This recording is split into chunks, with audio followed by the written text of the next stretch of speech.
ملت کے نوجوانوں جب رونے لگا، گڑگڑانے لگا، عاجزی سے پیش آنے لگا، امام جعفر صادق رضی اللہ تعالیٰ عنہ نے معاف کر دیا۔ ادھر معاف کرنا کہیے کہ امام جعفر صادق رضی اللہ تعالیٰ عنہ کے معاف کرتے ہی وہ جو انسان کتا بنا تھا دوبارہ انسان بنتا ہوا نظر آیا۔ میرے ملت کے نوجوانوں، یہ امام جعفر صادق رضی اللہ تعالیٰ عنہ کی ذات پاک ہے جن کے نام سے ہم 22 رجب المرجب کو فاتحہ دیا کرتے ہیں۔ حالانکہ ایسی ان کا وصال 17 رجب کو ہوا ہے۔ آج کی تاریخ میں حضرت امیر معاویہ کا سال ہوا ہے۔ ہونا یہ چاہیے تھا کہ 17 رجب کو امام جعفر صادق کا کنڈا کریں، 22 رجب کو حضرت امیر معاویہ کا ہم فاتحہ دلائیں۔ 12ویں کا مہینہ میں غوث کا فاتحہ دیتے ہیں۔ کبھی ایسا بھی ہوتا ہے کہ 12ویں میں بھی ہم غوث اعظم کا فاتحہ دیتے ہیں، محرم میں بھی غوث اعظم کا فاتحہ دیتے ہیں۔ اس دینے میں کوئی مذائقہ نہیں، مگر تاریخی وصال ایسے ہی ہے کہ 22 تاریخ کو حضرت امیر معاویہ رضی اللہ تعالیٰ عنہ اور 17 تاریخ کو حضرت امام جعفر صادق رضی اللہ تعالیٰ عنہ۔ آج دنیا میں بھی بہت سارے لوگ ایسے ہیں جو امیر معاویہ کو بھی برا بھلا کہتے ہیں، امیر معاویہ بھی لوگ انگلیاں اٹھاتے ہیں۔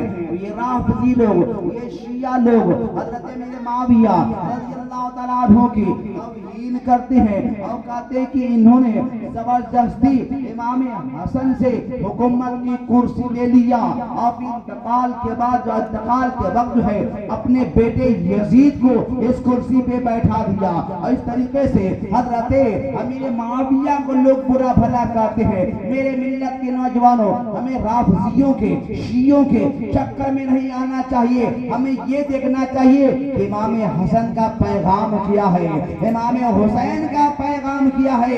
امام حسن کا پیغام یہی تھا کہ امام حسن نے حضرت امیر معاویہ سے صلح کر کے اپنی کرسی حضرت امیر معاویہ کو عطا کر دیا تھا۔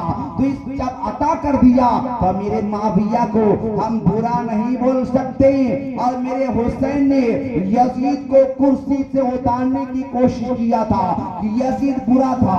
اس سے یہی پیغام ملا کہ جسے امام حسن نے سینے سے لگا لیا ہم بھی اسے سینے سے لگا لیں، اور جس حسین نے یزید کو نظروں سے گرا دیا تھا ہم بھی یزید کو نظروں سے گراتے ہوئے نظر آئیں۔ آج یہی وجہ ہے کہ امیر معاویہ کو بھی ہم مانتے ہیں، امام حسن پاک کو بھی مانتے ہیں، امام حسین کو بھی مانتے ہیں، مگر یزید کو نہیں مانتے۔ کیوں نہیں مانتے؟ کہ میرے حسین نے یزید کو نہیں مانا تھا اور امام حسن نے امیر معاویہ کو مانا تھا، اس لیے ہم امیر معاویہ کو مانتے ہوئے نظر آتے ہیں۔ میرے ملت کے نوجوانوں، تو امام جعفر صادق رضی اللہ تعالیٰ عنہ کو یہ فضیلت حاصل ہے، ان کا فاتحہ اب جب بھی دیں کوئی مذائقہ نہیں۔ جو بھی نظر و نیاز عقیدہ سے انسان حلال دانے پر پیش کرتا ہے اللہ تعالیٰ اسے قبول فرما دیا کرتا ہے، اور جن کے نام سے کیا جاتا ہے اللہ تعالیٰ ان کے فیضان کرم سے اسے مالا مال بھی فرماتے ہوئے نظر آتے ہیں۔ ہمارا یہ عقیدہ ہے کہ میرے مصطفیٰ ہم غلاموں کو عطا فرما رہے ہیں اور ان کے کرم سے ان کی اولاد بھی ہم غلاموں کو عطا فرماتے ہوئے نظر آ رہے ہیں۔ اس لیے ہم کہتے ہیں کہ خود نہیں کھا کے زمانے کو کھلانے والے، خود نہیں کھا کے زمانے کو کھلانے والے، ایسے صابر ہیں محمد کے گھرانے والے، ایسے صابر ہیں محمد کے گھرانے والے۔ دیکھنا ہے، دیکھیے میرے مصطفیٰ اپنے غلاموں کو کیسے کیسے عطا کرتے ہیں، کیسے کیسے نوازتے ہیں۔ جانتے جنگ خندق کے موقع سے جب خندق کھودا جا رہا تھا تو بہت سارے صحابہ بھوکے تھے، بھوک کی بنیاد پر انہوں نے اپنے سینے پہ پتھر باندھ لیا تھا، اس لیے کہ جب بھوک لگتی ہے یا پیٹ میں درد ہوتا ہے تو آپ یہ عموماً دیکھے ہوں گے کہ انسان اپنے پیٹ پہ ہاتھ رکھتا ہے، پیٹ پیٹ کو دباتا ہے، جیسے ہی دباتا ہے اس کی بھوک میں کمی آ جاتی ہے، پیٹ کے درد میں کمی آ جاتی ہے، انسان پیٹ کے بھل سو جاتا ہے، یعنی پیٹ کو دبانے کی کوشش کرتا ہے تاکہ اس کو آرام مل جائے، اس کو سکون مل جائے، اس کو قرار مل جائے۔ میرے ملت کے نوجوانوں، تو ایسے ہی جنگ خندق کے موقع سے بہت سارے صحابہ اپنے پیٹ پر ایک پتھر باندھے ہوئے تھے، شدت بھوک سے بے چین ہو رہے تھے۔ انہوں نے کہا یا رسول اللہ بہت بھوک لگی ہے، بھوک کی بنیاد پر ہم لوگ پیٹ پہ پتھر باندھے ہیں۔ جیسے ہی میرے آقا نے سنا تو جانتے ہیں میرے مصطفیٰ یا رسول اللہ صلی اللہ علیہ وسلم نے اپنا دامن مبارک اٹھایا اور کہا دیکھو صحابہ، تم ایک کا پتھر باندھے ہو نا، میں تو سینے پر دو پتھر باندھا ہوں، دو پتھر باندھا ہوں۔ دیکھ کر طرف جاتے ہیں صحابہ، یہ میں سے ایک صحابی ہیں حضرت جابر رضی اللہ تعالیٰ عنہ، دیکھتے ہیں طرف جاتے ہیں، بے چین ہوتے ہیں، دوڑے دوڑے گھر آتے ہیں، اپنی شریک حیات سے کہتے ہیں میری شریک حیات میرے مصطفیٰ اپنے پیٹ پر بھوک کی بنیاد پر دو پتھر باندھتے ہیں، اگر گھر میں کھانے کا سامان ہے تو بولو، میں ابھی مصطفیٰ کو دعوت دیتا ہوں تاکہ میرے مصطفیٰ آئے، میں ان کو ضیافت کراتا ہوا نظر آؤں، انہیں کھانا کھلاتا ہوا نظر آؤں۔ شریک حیات کہتی ہیں اے جابر، گھر میں کھانا تو ضرور ہے مگر اتنا ہی کھانا ہے یہ ایک آدمی کھا سکتا ہے، اس سے زیادہ نہیں۔ ہاں سنو، اگر دعوت دینے جا رہے ہو تو میرے مصطفیٰ کو کان میں دعوت دینا، زور سے نہیں دینا، کان میں دعوت دینا تاکہ نبی تنہا ہے تو ان کو پیٹ بھر کر کھلایا جائے۔ چاندے دیوانوں دوڑے ہوئے جابر جاتے ہیں، عزمدار ہوتے یا رسول اللہ ہمارے گھر آپ کی دعوت ہے، اتنا سننا تھا۔ نبی جھوم جاتے ہیں، اب حضرت جابر نے کان میں کہا تھا مگر مصطفیٰ میدان میں اعلان کر دے صحابہ چلو حضرت جابر کے گھر اب سبھی کی دعوت ہے۔ حضرت جابر کو تو پسینہ آنے لگا، اب کیا ہوگا، گھر میں کھانا ایک آدمی کے کھانے کے برابر ہے، نبی نے تو اعلان کر دیا، اب کیا ہوگا۔ مگر جابر وہاں سے چلے ہیں تو نبی نے ایک بات کی وصیت فرمائی تھی کہ جابر سنو سنو، جاؤ شریک حیات سے کہہ دینا کہ چولہے سے ہانڈی نہ اتارے، اور جب تک میں نہ پہنچ جاؤں روٹی بنانے کی کوشش نہ کرے، آٹا گوندھ کر رکھ دینا اور سالن کی سبزی چولہے پر چڑھا کے رکھ دینا، ہانڈی نہ اتارے اور روٹی نہ بنائے جب تک کہ میں نہ آ جاؤں۔ میرے آقا نے کہا جابر آ گئے، مگر یہاں آ کر اپنی شریک حیات سے میری شریک حیات معاملہ تو پھنس گیا۔ کیا ہوا؟ کہا میں نے حضور کو کان میں کہا مگر میرے نبی نے تو میدان میں اعلان فرما دیا۔ شریک حیات مسکراتی ہے، کہتی ہیں اے میرے شوہر نامدار، گھبرانے کی بات نہیں ہے، ہم نے مصطفیٰ کو دعوت دیا ہے، ہم ان کا انتظام کر دیں گے۔ نبی نے صحابہ کو دعوت دیا ہے، نبی خود ان کا انتظام فرماتے ہوئے نظر آئے۔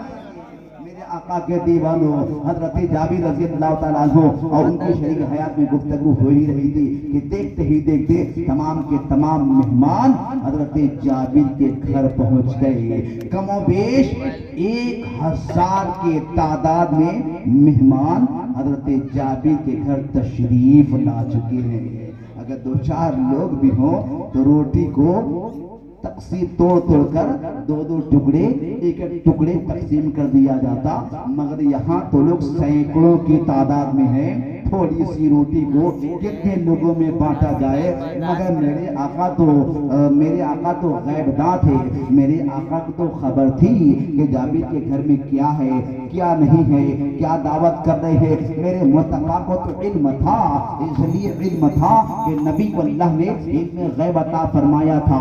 حقیقت یہ ہے کہ جس نگاہ سے خدا نہ چھپا تو خدا کی خدائی کیسے چھپ سکتی ہے۔ میرے ملت کے نوجوانوں، جیسے ہی جابر کے گھر میرے مصطفیٰ تشریف لاتے ہیں، فرماتے ہیں جابر جاؤ جاؤ سالن والی ہانڈی لاؤ۔ حضرت جابر ہانڈی کو لے کر آتے ہیں، میرے مصطفیٰ اپنا لعاب دہن نکالتے ہیں، ہانڈی کے اندر ڈال دیتے ہیں اور اوپر سے ڈھکن لگا دیا جاتا ہے، کپڑا ڈال دیا جاتا ہے۔ آقا فرماتے ہیں اے جابر جاؤ آٹے والے برتن لاؤ. آٹا والا برتن لایا گیا. میرے آقا اپنا لعاب دہن نکالا, آٹے کے اندر ڈال دیا, اوپر سے کپڑا ڈھک دیا اور کہا جاؤ اپنی بیوی سے کہہ دینا کہ کپڑا نہ ہٹائے, کپڑا نہ ہٹائے. جانتے دیوانوں کھانے پر اگر کوئی پردہ کی چیز ہو تو اس میں برکت ہی برکت ہے. دیکھتے نا ہم کنڈا کا فاتحہ دیتے ہیں تو کتنے احترام کے ساتھ ہم رکھا کرتے ہیں, پردے میں رکھا کرتے ہیں. میرے ملت کے نوجوانوں باہر گئے, جیسے ہی ابو ہریرہ حضرت جابر نے کہا